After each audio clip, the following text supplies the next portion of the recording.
জীবনটা শেষ হয়ে গেল রে। এত কত কাম করমু, ছোট থেকে কাম করতে করতে জীবনটা শেষ হয়ে গেল, বড় হয়ে গেল, তা কাম ফুরালো না। মেলা কাম করেছি না, বসতে মোবাইল দেখি, মোবাইলটা দেখে না শরীরের ভিতরে শক্তি নেই।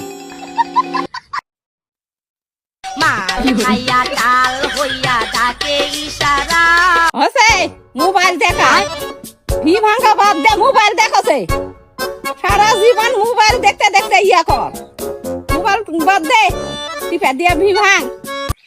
কিসক আমি কাম করবো? আমার বয়স 25 বছর থেকে আমি কাম করছি। এই কাম করার প্রত্যেক দিন যদি 2 টাকা করে দিলুনি, আজকে বিল গেটসের পরে আমার নাম থাকলো নি। জীবনে কাম করলে 1 টাকা দিবে না, আর আমি কাম করবো। আজকে 5 টাকা দিমু হিনি। সত্যি মা, 5 টাকা দিবনি? তাহলে ওটা থাকলো মোবাইল, আমি কামই করিনি। 5 টাকা দিবে রে, কি আনন্দ।